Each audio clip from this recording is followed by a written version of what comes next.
my guest today, and I say guests because I just always deliver for you guys.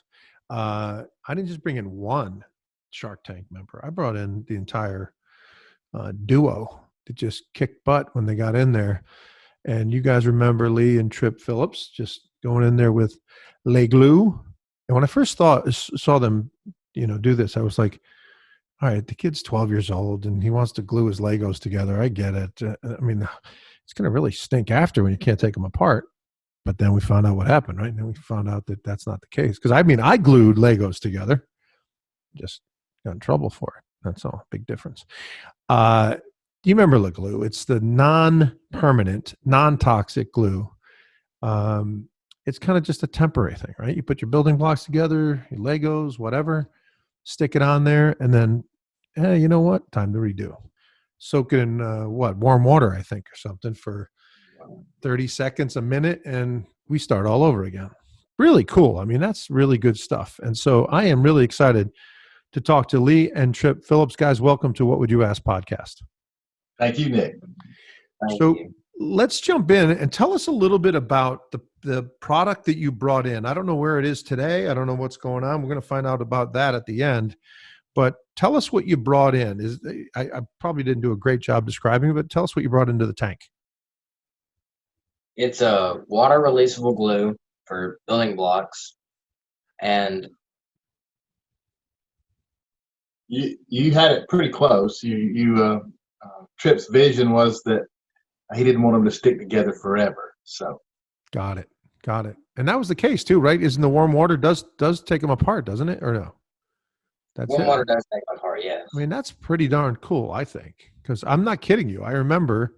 And now my kids do it. My son, Luca, he builds all these models and then he puts glue on them because he wants to wait till show them to somebody. And he's like, that's it, buddy. We can't do this again unless we buy another one.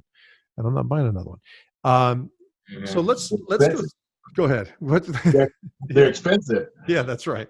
So let's go through the process. We got a ton of questions for you guys, and we kind of thinned them out to 5 or 6 from beginning before you got into the tank, then when you're in the tank, and then we want to find out about the product and the Shark Tank experience when your website goes crazy, when you're on the air and all that stuff.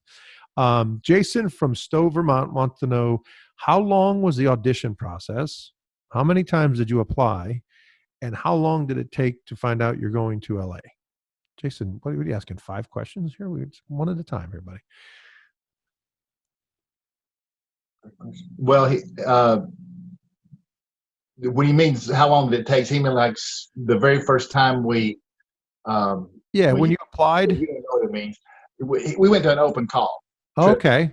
Yeah, we went to an open call in Atlanta near the Braves Stadium, and we got judged by a producer, and she got to us within 2 weeks about what is probably going to happen. Nothing was for sure. Yeah. Nothing during this whole process was for sure. Got it.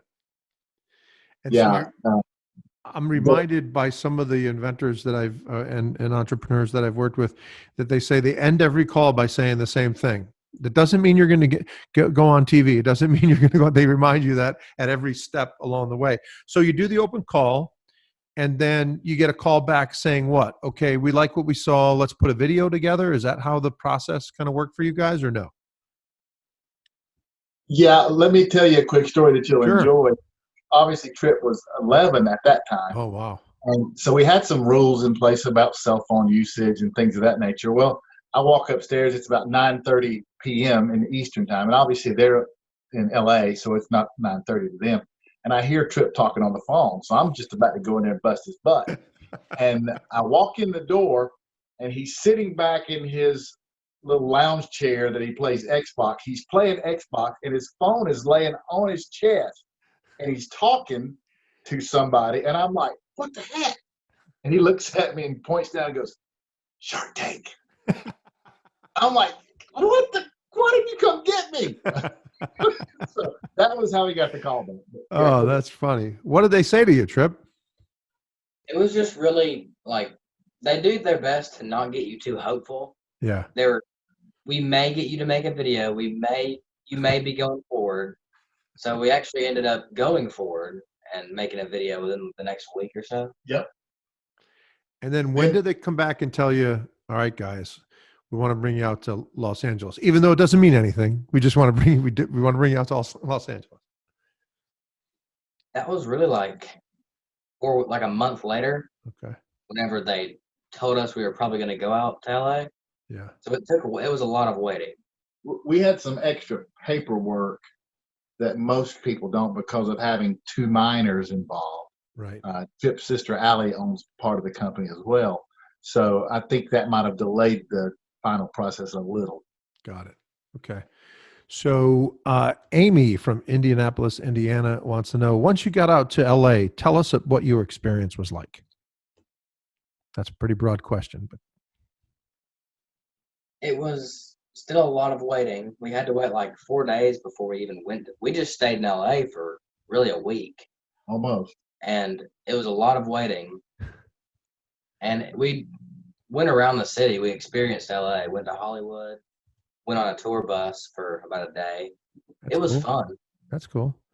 How do you know when to go to the studio? They tell you, call you in the morning or something?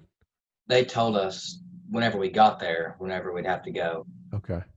Yeah, they actually delayed it twice. You know, they film right after the other, and if something goes longer, it bumps you one way or the other. So they gave us about a day's notice.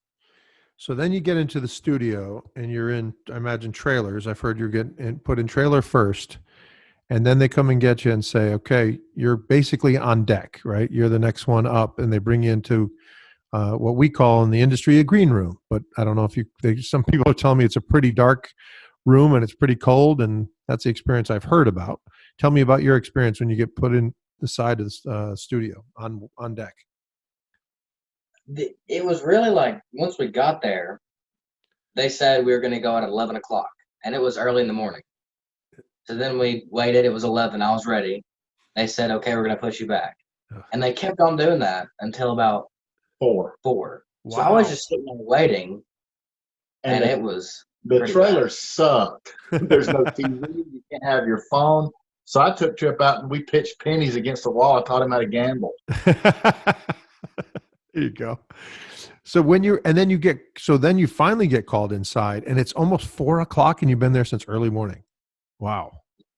Jeez. Yeah, and that part, once they called you, it was like wham, bam, slam, rush, and they're micing you up and slinging makeup on you, and so it's, wait and then hurry up. Tripp, were you ever worried about when you're sitting in that green room and they're telling you, hey, you guys are ready to go? I don't know if they give you like a countdown, like 5 minutes, you'll be ready to go. Are you getting nervous? I mean, you're 11, 12 years old at this time. And I mean, it's nerve. We see people in their 50s go in there and 60s go in there and just lay an egg. I mean, why would we ever think that a 12-year-old was going to go in there and do what you did? Because that was really impressive. I got really nervous, but I'd practiced it so much that I really couldn't forget it. Yeah. So I just went in there and my body was on like autopilot. Like cool. I was just going. That's awesome, man. You did an unbelievable job. I mean, it was you. really, really cool to watch you, and you were passing the stuff. It was just, you took over. I mean, you took over, and those guys probably weren't as, at 12, I was thinking about this. I have a 12-year-old son, and Mark Cuban and Hershevik and Barbara and those guys, they're not going to be intimidating to him because they're like our neighbors, right? They don't know but to your dad and to me, those guys are icons and titans in industry, right? They're millionaires and billionaires and all of that stuff. So they've been around the block and they know every angle of every deal. So it would be very intimidating, but with your calmness through the whole thing and your sense of humor through the whole thing, and it was just you being you, man. That's how we looked at it. It was very, very impressive. So let me ask you this. We get, and our fans of our podcast, and certainly the fans of Shark Tank, they get into every detail. And tell me if you experienced this. Connor from Framingham, Massachusetts said, hey guys, did you have to go through that 30-second wait on standing on a spot while they moved cameras and took photos? That seemed really awkward and would really make me nervous. We went through the wait, but it was quadruple 30 seconds. It was 2 minutes. Oh, just really? sitting there smiling and waiting. Yeah. And there's no communication back, right? You're just looking at them and they're looking at you. Yeah. Or Wow. That is just, that's It's horrible. I want to add to the story a little bit about what he asked, since he did ask the question before about what did Tripp get nervous. Tripp did the whole thing all the way through. He gave the speech to the producers in Atlanta. He gave the speeches in the videos. I wasn't in the video. He gave the speech to the producers on site. They have a mock trial. And then when we got to the door, because of the long wait, he said, I can't do it, Dad. I just can't do it. So Allie raised her hand up, rubbed his back, which was not really good for me. And I bent down on my knees and I said, buddy, it doesn't matter. You've gotten us here. You've gotten us to the Super Bowl of business. So if you can't do it, there's nobody better than your old dad to have your back. You just look up at me and I'll take care of it from there. You just signal me and we'll go through it. It doesn't matter. I've got you. And he clenched his fist, looked at the doors and said, I've got this. And he didn't miss a beat. So of all the parts of Shark Tank, that's the memory that I take home, that I was there for him, but I didn't even have to be because he did it himself anyway. Oh, that's a great story, Lee. That's an awesome story. I mean, that is, and you knew that probably too, right? Tripp, he didn't have to say that to you. You knew he was there for you. But it's nice to hear it, right? When you're in a mood of, nervousness and anxiety, and your dad leans over and says, no matter what, I got your back. I mean, that's pretty darn cool. Yeah, that's awesome. That's a great story. I'm going to tell my kid that when I get off this. Let's see, where are we? We are Gary in San Francisco. Gary wants to know, was there any key points that you were trying to get across to make sure that they understood about the glue? Was there any key points that you were thinking, like, we got to make sure that they know that they're, the glue's dissolvable? What were the key things about your presentation? One of the key things was to get them to understand that it's not permanent and that it was water releasable. Yeah. And also that we had a patent. Yes. We had a frame that was yes kind of small, so we had to keep on mentioning. We mentioned it like twice during the speech, and then they looked at it and saw it and asked us about it. They love the fact that you guys, it seemed anyway, they love the fact that you guys had that patent. I know Mr. Wonderful is all over that kind of stuff because he wants somebody to infringe it, and then he wants to go after him and take him out. And by the way, tell us a little story about the patent. I read in my research by my crack staff team here, two interns at college, that you were granted a patent at 10 years old, and whoever you did that with said you were one of the youngest patent people to be issued a patent to. Is that a true story? We were one of the youngest I was one of the youngest patent holders in U.S. history. Wow. But it was 9 months away from the youngest. Jeez. That's Tripp. Couldn't you have done it a little bit? I mean, come on. Well, the couldn't have done it forever. I was not one of the youngest. That's awesome. Question from Christopher from Summit, New Jersey. He wanted to know, were there any weak areas of this is a good question, actually. Any weak areas of your business that you were concerned about during the Q&A? Meaning something about the business. Every business has some kind of flaw. Nothing is built on, a solid foundation. You're always worried about, is it distribution? Is it sales? Is it numbers? Is it, what is it? What was there something that, not you were trying to hide by any stretch, guys, but just something that you were concerned about if they picked on, for example, if you didn't have a patent, that would be something that they would be all over you about, right? You had that, so check that box. Was there anything you guys were worried about having a discussion about?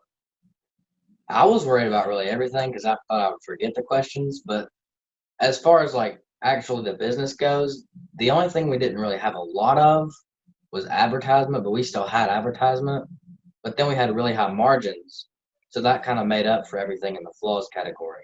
Yeah, you did. One of the things that they didn't show, you spend an hour and a half in front of them, and they show it 8 minutes, right. On the tank.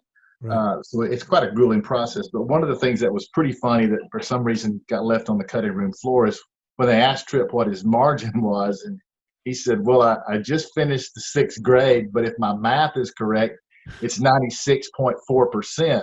And Cuban fell on the floor. because he said that's the highest I've ever heard of. So that kind of settled the business aspect and anything that might be missing because of those margins. Tripp, did you feel more comfortable when your presentation was done? You knocked that ball right out of the park when you were done. Now it's the question and answers point. It's not going to be any easier. It might even be a little bit tougher, but at least the part you had to remember is over. Now it's about, you and your dad standing side by side. We got this now because we're going to hammer the questions out no matter what they say to us. Did you get a comfort level after your presentation was behind you? Yeah, once I was done, it was like let's go. coming into a cold room after a hot day. Like, it was good. It was a really good feeling because I knew that if I didn't know something, he'd answer it, and he would answer a lot of the questions. So I was pretty much like just on cruise control. Yeah, that's really cool. Monica from Toronto wants to know, after you presented, do you think you had a champion of your product, meaning someone that supported you and others that were skeptical? Did you think some of the sharks were saying, hey, I like this, and a couple were skeptical, or did you think you had them all?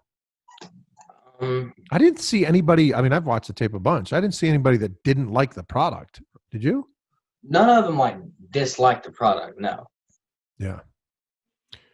Yeah. Jamie Simonov was a guest judge, and he was extraordinarily cheerleader.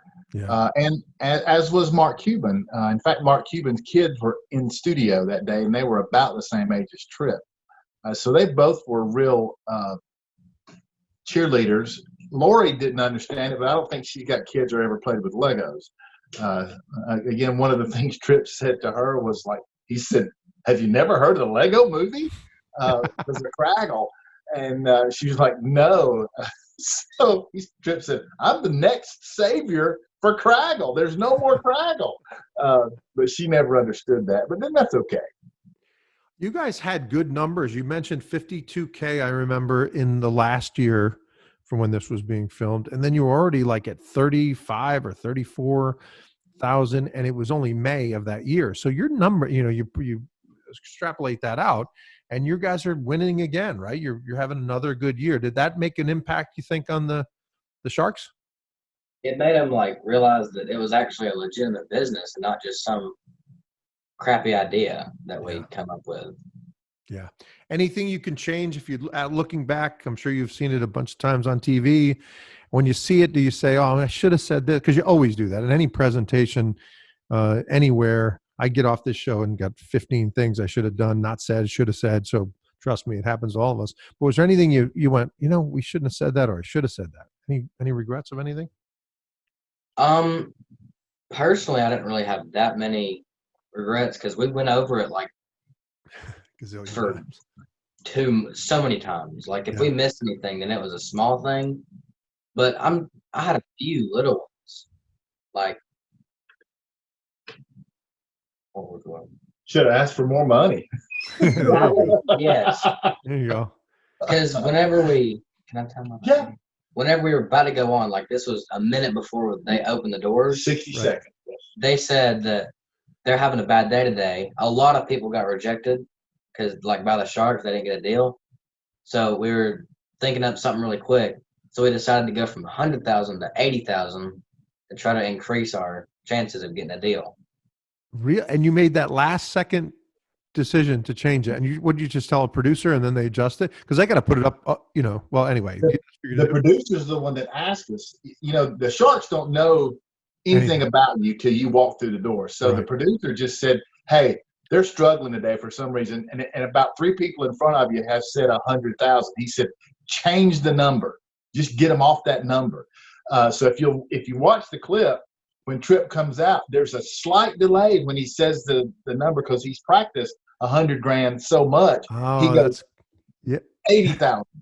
And if you know the story and watch the clip, you go, oh yeah, he did delay that a little bit. But he didn't. But yeah, they came in and asked him, and he's like, sure. We didn't need a whole lot of money. It's a high margin deal. We just wanted to, get in somebody's Rolodex that could help us move it forward. That's right. So he did on the fly. That was a pretty major change for him to be able to make. Any change would be a major change, I imagine, in that kind of, you're in the Super Bowl, you said, of business. That was awesome. Tripp, did you watch the show before you went on? I mean, did you know about it? Were you a fan of it? That's the whole reason I wanted to go on the show, because I watched it. Oh, I that's love cool. the show. Was there anything different? And we get this question all the time. I'd love to hear your perspective on it. People want to know, what is was there anything different than what we see every day? Was the studio bigger, smaller? Tell us about what you saw that was a little bit different than what we see. It was I knew they had like a place outside with stuff, but I thought it was at least in like a building and the windows behind them were real, but that all's fake. All that's fake. It's just like a warehouse, right? Yeah, it's just in a warehouse. It's not in an actual building. And is it as cold as people say it is when you get in the studio? Or no? Because we've heard that a little bit. I'm pretty sure it was cold.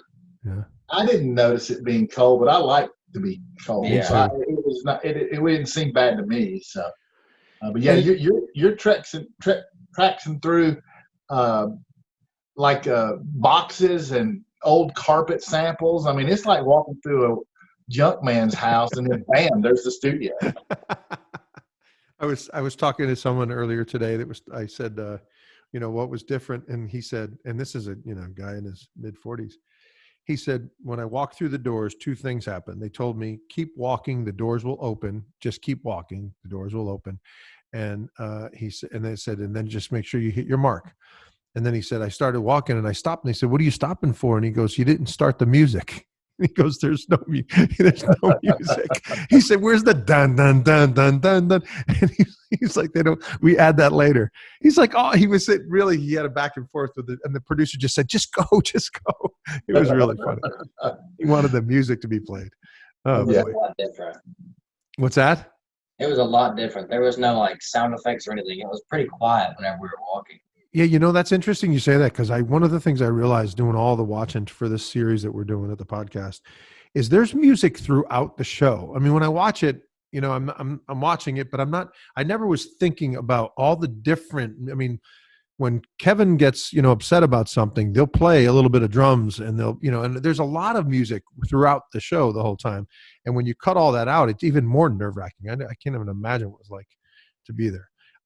So tell us, guys, what was the most memorable moment? This is for Lee from Washington, D.C. What was the most memorable moment, on or off camera, being out in L.A. on Shark Tank? Oh, getting a deal. No, really the most memorable moment for me, and it was pretty embarrassing, but I didn't really care because I just made a deal. But after we made a deal, they carted us over to another warehouse, and it was like the couch that you see at the very end whenever they talk about their deal. Yeah. Like at the very end of the episode. Yep. It was literally just a couch and a wooden frame. That's all that was. And it looked like a lobby, like a dentist office or something on the TV, but it was like a crappy little setup in real life. But they were asking me questions, and I was just sitting there stunned. Like I couldn't talk. It took about 15 minutes for him to get one good sentence out. Yeah. So yeah, that was a memorable. So tell us, before we hear about the Shark Tank effect and find out what the product's doing today and all of that stuff, and tell our viewers and listeners where they can find it, what was it like dealing with Mr. Wonderful? I mean, some people say he is the toughest. He's the boss. I mean, you got Mark Cuban on there. You think he was, but it looks like he's just the man, right? He always sits in the middle. He seems to be the quarterback, and you guys walk out of there. He's very shrewd businessman. He calls himself a disciplined businessman, and he doesn't. And by the way, let me just say this too. Because you're a cute kid and you're 12 years old doesn't guarantee you a deal, and you didn't get a deal because you were 12 years old and a cute kid and made him smile for any of those guys, but definitely for Mr. Wonderful. You got a deal because you did a fantastic presentation. You had a kick butt product, and you deserved one because that's just the way he is. But tell us a little bit about, were you aiming for a specific shark? Did it matter to you? Tell us about that. I mean, they're all great. It didn't really matter, but if I could choose one, it would have been Kevin. Really? Lee, same for you? Or From the beginning, when we first started doing the videos and stuff, he always wanted Kevin to make the deal. Wow, that's amazing. That is amazing. And did you see Kevin throughout the thing? He seemed interested the entire time. He asked some pertinent questions. So you got your wish, right? I mean, it must have been awesome to leave that room with Kevin as your guy. Yeah, it was his again when he got out of the studio. Kevin's folks came over and did a little short video, and Tripp said from the beginning, I wanted Kevin. I targeted Kevin, and he was the one I wanted because he doesn't shoot you any bull or something of that nature. You know, you get what you get with Kevin. Yeah. Do they make you sign a no shop clause as soon as you walk off the stage? I've heard rumors that meaning that people that see it on TV can contact you and say, "Hey, listen, Kevin gave you 880 for 15. I'll give you 200 for 15." And do they make you sign any paperwork that says you can't? I think it's referred to as a no shop clause. Do you have to do anything like that? There was some initial paperwork with Kevin's team. Obviously, Kevin was again filming the next run. So Alex and the team came over and we talked about the deal. But I don't know. I don't remember signing a no stop clause. There was a lot of paperwork, but we're the kind of folks from Mid-South that you could write it on a napkin and we're not going to reach the deal. So no, I get it. I get it. But I don't remember having to sign a no shop at that point in time. Were you in contact, Tripp, with Kevin at all over the next weeks or months? Did anyone from his team call you guys? Tell us a little bit about what's post Shark. Right after, it was Alex, right? Mm-hmm. Right after, we got finished, we went back to our trailer for a little bit. Kevin's assistant or partner, his employee basically came over there, talked to us about the deal, went through it again, and then we exchanged numbers. Got it. Yeah. And within a week of us returning home, Alex and team were involved in pushing some things forward, trying to learn about Tripp. That you have the due diligence, because a lot of people might be inflating numbers and they had no way to check that because, again, they don't know who you are. Right. So you go through that process of learning each other to a degree. And a lot of people walk away from the deal at that point if they're not satisfied or if the shark's not satisfied. But we felt, in fact, the deal did change to a straight cash deal as opposed to the contingency that you see on TV. Because Kevin did want to go ahead and be involved. I guess he thought about it longer and said, I don't want the contingency. I really want to be there. And we were happy to have it.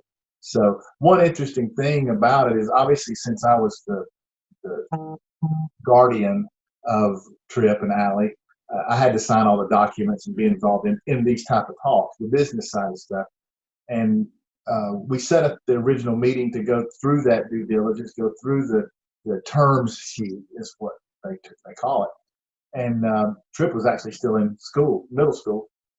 And I said, well, I can meet you at 10 on the phone, blah, blah, blah. And he said, well, doesn't Tripp want to be there? And I said, well, yeah, he would love to be there. But, I understand your schedules are busy and he can't be here until after 4. We didn't want to infringe on them with their 12 lawyers. And he said, hold on a second. You wanted Tripp to learn about business. You wanted him to learn why we do what and how we do that. We're not having a meeting if he's not there. Who's saying this, Kevin or Alex? Alex, which is Kevin's right-hand man, and Kevin was on part of those calls as well. So that made me appreciate that they weren't just interested in the product; they were interested in him. That's awesome.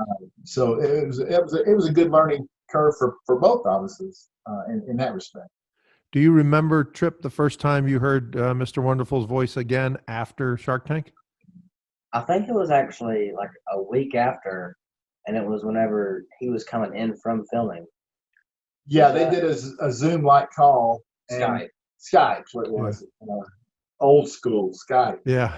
So, he came in and he had all the makeup. He's wiping the makeup off. He's in the bathroom hollering back at Tripp from the bathroom because he's in between sets. So you were right, Tripp. That's when it was. Yeah. That's pretty cool. So what ended up, so you ended up doing the deal with Kevin and actually went through the little modifications, but it went through. Did you ever have to go to the toy stores and stuff like that? Tell us about what happened with that relationship. Well, Kevin was trying to interact with Lego themselves Got it. Okay. to get a pack of Lego in every box of Legos, and in fact, that probably still has some ongoing processes. We've had some conversation. We went to the Toy Fair, which is in New York City. Tripp got to spend 4 straight days, 10 hours a day in the little booth with me and our sales guys. So yeah, and some of Kevin's group and other people that were involved in actually Kevin's teams, other entrepreneurs were there as well. And we've done shows at small toy stores as Tripp will go do demonstrations as well. But we're still waiting on Lego to get off the pot and put us in every pack. Yeah, that's such a lengthy process. Tripp, anybody see you at these shows and recognize you? There were a good bit of people that were like, "Oh, you're that kid with the Lego stuff." Anybody taking pictures with you or autographs or? A lot of people took pictures. Yes. That's He awesome. signed some Legos and gave them out as well. Yes. That's awesome. That's pretty cool stuff. So let's talk about the Shark Tank effect, as they call it. So you guys get a deal, you kick butt at the studio, you go home, you're all pumped up, you're doing your due diligence with Alex and Kevin's team, and then you find out that you are going to be on the air, and here's the date.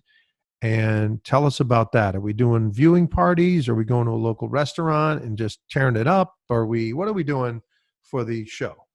We had a viewing party at our church with like a bunch of our friends. Just anybody was really invited. Yeah, there's probably 150 people that came. Wow, that's a great party. Like downstairs at the church somewhere with a couple TVs. That's awesome. That's fun. Yeah, they set up a huge screen and brought in cakes and candy and food and T-shirts and stuff. So yeah, it was cool. Did anybody not know the outcome, or did you guys just come home and say, "Yeah, we did something," or did they know? No one knew the outcome. No one. That's right. We can't secrecy. say. Right? Yeah. Yeah, right. we couldn't say. That's excellent. That's so cool.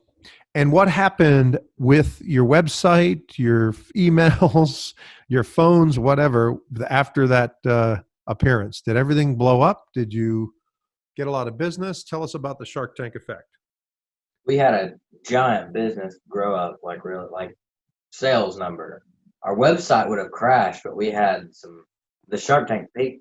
No, it was Tripp won a local pitch contest almost simultaneously to when we went and did the open call, and part of the prize was that they would redo our websites and make sure everything was working right. And wow. we did tell the guys that we were going to be on Shark Tank, and they went, "Oh God, we got to open the bandwidth." So had we not known, or had we not been involved, and that's what he was meaning, the website probably would have crashed because of all the hits it received in that first 2 minutes after the show. So it was kind of divine providence as far as that was concerned. That's awesome. That's so cool. And didn't you win some cash prize, like $4,000 or something in that? Was that the same thing? That was that thing. It was $5,000. Oh, right. Just send me over half of that. Trip. We'll be good. No, He's got the big giant check still in his room. Oh, nice. Nice. So one more question before we find out what's going on with Lake Lou and where everybody can find it and get it. I was asking a lot of people about the Shark Tank effect, and what I've realized is being part of the Shark Tank family, right? Does that do anything for opening the door? I mean, if you put their logo, and what happened was I was talking to one of the entrepreneurs recently. We were waiting for his partner to come on as well, and we were talking, and I said, I noticed you didn't have any Shark Tank logo on your website. And he said, yeah, we were in season 2 and we have only had to leave it on there for a certain amount of time. And I thought to myself, I would die with it on my website. Like the Shark Tank effect to a consumer or to a buyer in retail is massive. And the reason is not just because it's, makes you're a celebrity a little bit and people know who you are, but it's the vetting process that you go through to get on, right? If I look and see that you were on Shark Tank, I know that you spent months preparing. I know that you've divulged all the information about your business, all the analytics, all the data has already been looked through by lawyers and accountants and all that. It's like they're doing the due diligence for every retailer buyer out there. And so I was kind of shocked. And we actually started, I told the guy my feelings about that. And he's like, yeah, I guess we never thought about that. And his partner sat down right next to him. We stopped the conversation. But I added into my repertoire of questions to say, has it opened up doors at all for you guys? Is it beneficial to be part of the Shark Tank family? Forget money, forget Kevin for a second, that relationship, that's awesome, right? But how about just the Shark Tank logo and meaningful being part of that family now going forward? Beneficial to you guys?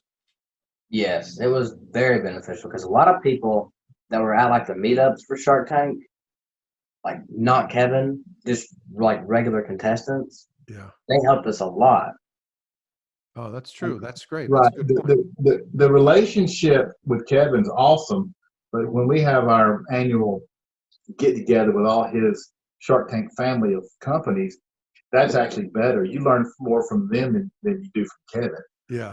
Because they're going through what you are fixing to go through, and that relationship's great. He's had a relationship with the people that several guys we met at the open call from Kangamate. You need to interview them too. They're great guys. I will definitely do that. Teddy and Austin were just so kind to Tripp at the open call, and they're like, dude, you're going to be a star. And they actually waited for about 2 hours after the open call because they were way in front of us in line just to see how he did. And they've maintained that relationship ever since. They had just graduated from Clemson. So, to have a younger guy telling him how good he was as opposed to me meant a lot to him. So those relationships mean a lot. But the Shark Tank effect, it opens any door we want to go to. I mean, we've called places that we wanted to go. There was a museum that we were trying to get in that was always full, and we told them who we were, and they were like, oh, we'll have special tickets waiting there for you. So, not that you're using that, but yeah, it opens the door to a lot of places. If you tell a vendor, I won't mind saying we talked to Home Depot, and when the guy found out we were on Shark Tank, our path was greased a lot, further down the line than just starting out. Hey, I got some glue the kid made. Yeah. So yes, it's a big deal in our world, in my world especially. That's good to hear. I have the two ladies, the mom and daughter from what is it, Wicked Good Cupcakes up in Boston. Did you meet those guys? Yeah, we did. They're very kind. Yeah, they're coming on the show Tuesday, I think, of next week. Tell them to send me some cupcakes when you say that. Oh, I'm definitely going to do that. No doubt about it. So tell me a little, before we get to what's going on today, I want to ask you about that annual event. I've actually had some of Kevin's people, entrepreneurs on, and they've also mentioned it too. It seems like everybody loves that event. Tell us a little bit about it.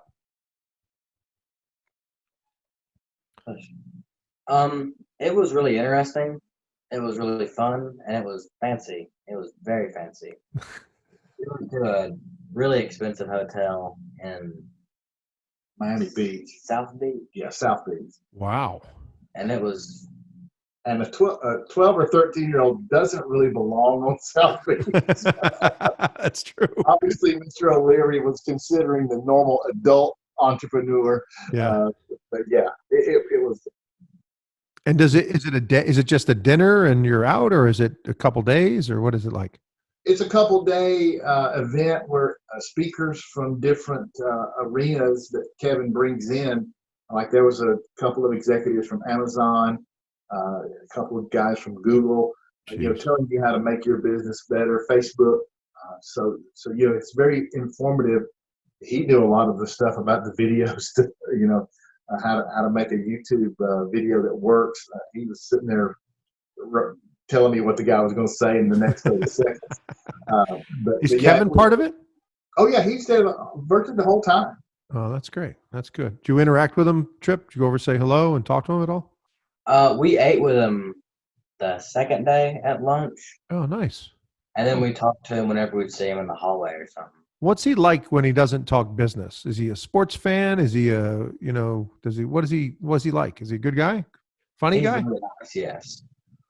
Cool. He's funny, but he's very rarely not talking. He'll talk three things: business, wine, and watches. All things he owns, a lot of. Yeah. Business, wines, and watches. So tell us how the glue's doing. What's going on? Has it evolved at all? Tell us a little bit about where it is today. The glue since then has still been growing. It kind of had a little like decline because the Shark Tank effect kind of wore off. Yeah. But we've since recovered from that. Not recovered. It didn't really Well, hurt. what he's meaning is we had a 5 times uptick. Yeah. And you can't keep a 5 times uptick Never. every year. No. So the first year we sold mid 200,000s after that original 50,000 year. So that worked out pretty good. But we pre-Shark Tank numbers were still way up. Yeah. So obviously it levels off when you're not on TV in front of 8-9 million people. But yeah, it's been really good. They're not hurting to buy a car when he turns 16. So. There you go. What is the where should people go is what I'm trying to say to find the product? What do we need to do? Is it leglue.com? Leglue.com. leglue.com. LE-GLUE.com. Ah, see, there you go, folks. LE-GLUE.com, and that'll get you the stuff you need as far as that goes. So we're still in hopes of Lego doing the right thing and getting it in the box. I mean, come on, can we make it easier for people to get this thing done? That would be really cool to be. I'm all for that. Guys, thank you so much for being here. I really appreciate it. I know that when we had the surveys, they wanted me to ask you a ton about personal stuff. I'm not going to do that to you, Tripp. That's nobody's business but yours. And they'll keep it. As far as business, I'm going to tell you something, young man. You are impressive and you are a sharp kid. And I admire you to be able to go and do that.